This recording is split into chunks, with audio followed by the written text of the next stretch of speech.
Hello everyone, welcome to Sun Dragon Tips and Tricks. I'm Rebecca. I'm the owner of Sun Dragon Art and Fiber in downtown Brevard, North Carolina. And it's Monday, I'm at my house, and I thought I would film at least one video today. This is a really quick one because I keep getting questions asking what size of the ranunculus someone should make. I've got all my videos from our ranunculus knit along in April. And the question keeps getting asked, and I keep answering it with a whole long paragraph. So here is a summary of what I would tell you when trying to pick a size. Because Midori in her pattern, she leaves it ambiguous on purpose. So I still have to finish 2 sleeves here. I am currently making this ranunculus in lace weight, and it is pretty huge, I will say. But that is part of the decision to make it. Now, Midori designed this in the Mori girl style, which is an Asian style, Japanese style of fashion that is oversized. So that's why the one I'm making looks so big. It's meant to be super wide, a lot of what we call positive ease, which is, think positive is how much plus space around your bust size. Negative ease is how much you want it to, like how much smaller you want it to maybe be form-fitting. Midori's pattern in the Mori girl style, I gotta back up so you can even see the whole thing, is designed to be super oversized. It is oversized yet feminine in that, especially if you choose a lighter weight of yarn, a thinner yarn, you're going to have a whole lot of drape with it. It's not gonna look stiff and big. It's going to drape and be flowy and be really pretty. Now, not everyone is comfortable with that. So she has left it completely open-ended in terms of what size. She doesn't say, well, if your bust size is this size, you should make this size. She just has finished measurements in her pattern. And that's always an important thing to look for in patterns, is when they're telling you about sizes, are they saying your bust size, make this, or are they saying the finished bust size of, the finished size of the garment? Oftentimes, if they tell you finished size, they will also have how much positive ease they are expecting or what they designed it for. Maybe 3 inches. Again, if that's the case, you measure your bust along the largest part of you, which is probably either your girls or your tummy, and you're adding on what they suggest to be the positive ease, how much extra room they want. Now, you're not locked into that. You can add more or less depending on your comfort level.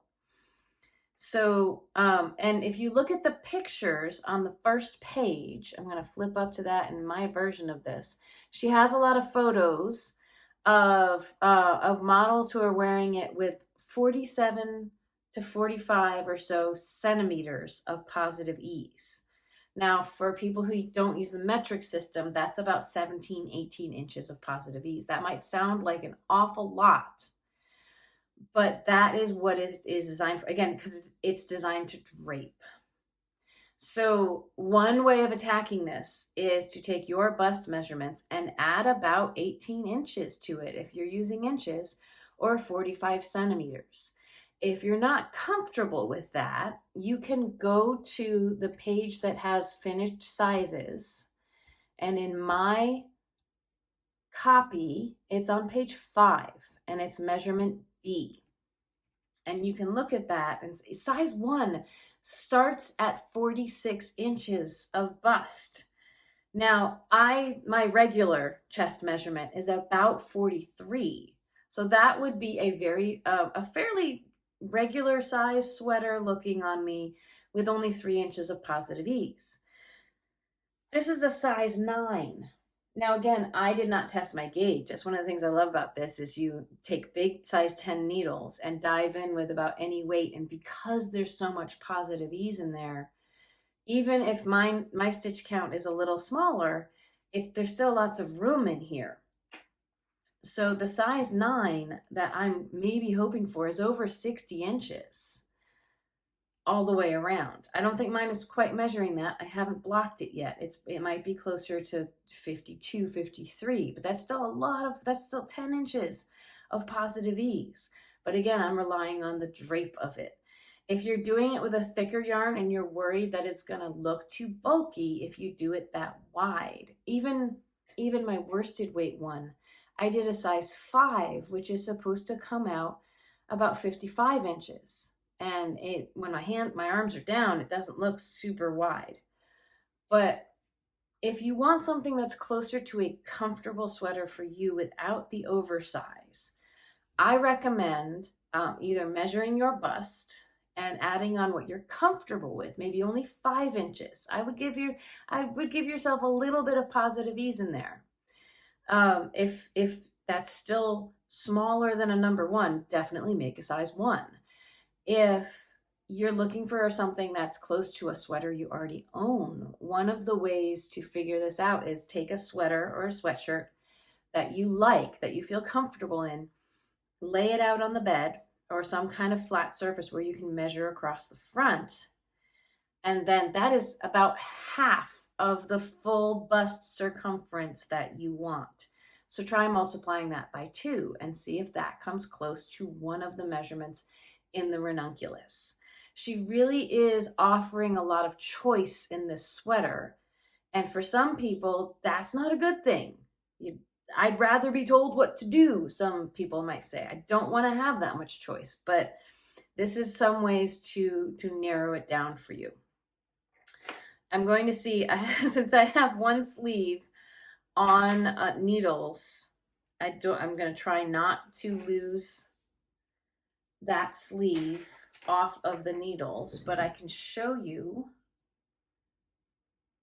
what this looks like so far on me, following what I think are, from what I recall, is somewhere in, if I get the back down, is somewhere in the size 8-9 range. So here's my sleeve so far. A sleeve will really, when you do the sleeve, it'll pull up your arm opening quite a bit more than you're expecting. So that'll tighten it up. Pulling this down. It may be hard for me to get far enough away that you can see the length of this. I could have made this a lot longer and flowier. But see, even though this, if I show you how wide it is super wide. Like if I can't even get under that part to pull out. The drape of it doesn't look super huge. Now I am rather thick in some areas, but it drapes really nicely. So even though I'm doing a size 9 and I could pull on it, this lace weight, and pull it really wide,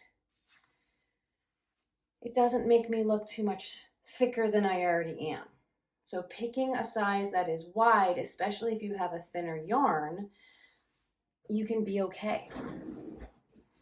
I know not everyone is going to do a lace weight ranunculus that you can see through like mine, but even a fingering weight, a sport weight, a DK, it's still, because you're on a size 10 needle, US sizes, which is a 6 millimeter, the bigger the needle, the more you have some drape with this. So if you're comfortable with that, pick something that is oversized. It's all right. If you're not comfortable with that, go with one of the smaller sizes. Again, the smallest size for some people may still give them 10 inches of positive ease. If you're really not comfortable with that, you can go down needle sizes to make your stitches tighter. Just know at that point, without testing your gauge and doing some magic math, and I have some videos on that, it's unpredictable what size your ranunculus will come out. And that's some trial and error, and that depends on how comfortable you are with that. So I highly encourage you to engage and embrace making something that is oversized and drapey, because it can be very, very pretty. And have fun making your ranunculus. Last little bit about it, I've mentioned this in a lot of our group podcast, the Sun Dragon Sideshow, and a lot of the notes where I've answered people and emails with questions. You don't have to pick a size until after section 3, I believe. Like sections 1 through 3 on the ranunculus, everyone is doing the same thing for a lot of the yoke. The sizing comes from the raglan increases down there. So you can start the sweater without picking a size. Picking a size will help you determine how much yarn you might need, but that's also changes depending on how long you want the torso and the sleeves. So if you're not sure, you can start the sweater and decide at section 4 what size you want to make. Thank you very much for watching this video. If you haven't subscribed yet, please consider subscribing, liking, hitting the bell for alerts, that kind of thing. If you'd like to support the shop monetarily, you can also do that through memberships here, or go over to patreon.com/sundragon. And the extra benefit with Patreon is you get some Sundragon swag after 3 months, which is kind of fun. Thank you so much, though, for all of your support and for watching and for asking questions. I'll answer as I can. And as I always like to say, may your crafting be filled with joy and confidence. We'll see you next time. Bye-bye.